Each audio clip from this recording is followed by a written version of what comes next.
মৌসুমীর সংসারে সবাইকে জানাই স্বাগত। শুভ সকালের অনেক শুভেচ্ছা, অনেক ভালোবাসা। আশা করি আপনারা সবাই ভালো আছেন। পুরো ভিডিও দেখার অনুরোধ রইল সবার কাছেই। ভালো লাগলে একটা লাইক, একটা কমেন্ট আর একটা শেয়ার করে দেওয়ার অনুরোধ রইল। এটা কিন্তু দেখছেন গতকালকের ভিডিও, আর গতকালকে গেছে শুক্রবার। তো আজকের দিনটা কিন্তু বেশ একটু ভালো লাগছে। ভালো লাগছে বলতে এই কদিন যে তাড়াহুড়ার মধ্যে যে দিন কাটালাম, ঋষির পরীক্ষা আজকে কিন্তু শেষ। তো আমরা তাড়াতাড়ি করে রেডি হয়ে রওনা হয়ে গেছি স্কুলের উদ্দেশ্যে। তো যেতে যেতে দেখুন আমাদের পাড়ারই আম গাছটা এত সুন্দর আমগুলো ধরেছে, কি ভালো লাগছে না। সত্যি কথা বলতে কোনো কিছু খাওয়ার থেকে দেখার কিন্তু অনেক ভালো, সেটা ফল হোক বা ফুল হোক। আজকে একটু রিস্কা নিয়ে নিলাম, কারণ শরীরটা না একদম ভালো নেই, হাঁটতে ইচ্ছা করছে না, মাথাটা ঘুরাচ্ছে। তো ভাবলাম ঋষিরও কষ্ট হবে না, আমিও একটু রিস্কা করে যেতে পারবো, তাহলে ভালো হবে। তো ঋষিকে নিয়ে এখন স্কুলে যাচ্ছি। আর আজকে ঋষির স্কুলের পরীক্ষা শেষ। ঋষিও ওই জন্য আগের থেকে ঠিক করে রাখছে একটু কি আঁকা করবে, কি করবে। আর এইদিকে আমি তো আর ওইগুলো শেয়ার করতে পারিনি, এক ছাদ জামা কাপড় মেলা, কাঁচা ধোয়া চাদর সব কিছু মেলে এসেছি ওগুলো। তো আমরা এখন পরীক্ষা ঋষির হয়ে গেছে। আমি ঋষিকে স্কুলে আনতে যাইনি, স্কুলে আমি একজনকে দিয়ে আনিয়ে নিয়েছি। তা আমি অনেকটা কাজ সেরে নিলাম, তারপরে ঋষিকে স্কুল থেকে ঋষিকে খেতে দিলাম।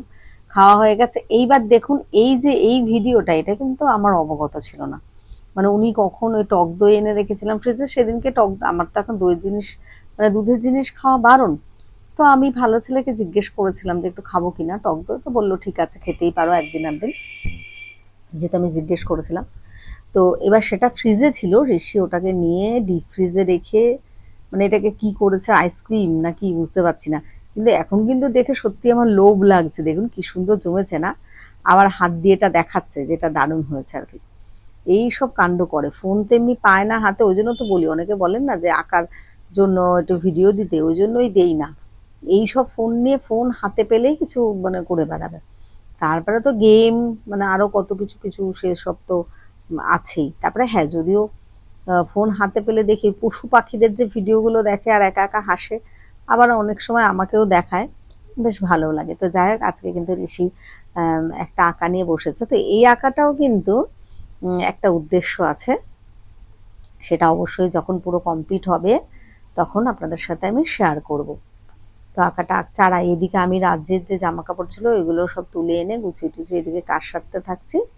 আর হ্যাঁ, আর একটা কথা, যেহেতু নীল ষষ্ঠী রবিবার, আজকে তো শুক্রবার, মানে কালকে শনিবার, তো সেই ক্ষেত্রেও আরো একটু আমাদের সবারই একটু কাজটা একটু বেশিই থাকে। তো যাক, আজকে সারাদিনে একজনের সাথে না মেসেজ করেছি ফোনে, মানে কথা বলেছি। এবার এমনি ফোনে কথা বলা আর ওই হাত চোখ দিয়ে, ওটা কিন্তু বড্ড ঝামেলার ব্যাপার। তো যাই হোক, একটু প্রয়োজনীয় ছিল, তো আজকে সারাদিনই অনেকটা টাইমই ফোন নিয়ে কাটিয়েছি। এবার রাত্রিবেলা না সেরকম কোনো রান্না বান্নাও নেই, আর ইচ্ছাও করছে না। তো ঋষি বললো একটু চিকেন চাপ আর রুমাল রুটি খাবো। সত্যি কথা বলতে এখন তো বাইরের খাওয়া একদম কমিয়েই দিয়েছি। তো রাত্রে খাওয়া দাওয়া হয়ে গেলে আমরা শুয়ে পড়বো। তো চলুন আজকের ভিডিওটা আমি এখানেই শেষ করছি। আশা করি আপনাদের ভালো লেগেছে। সবাই ভালো থাকবেন, সুস্থ থাকবেন, এইভাবেই আমাদের পাশে থাকবেন।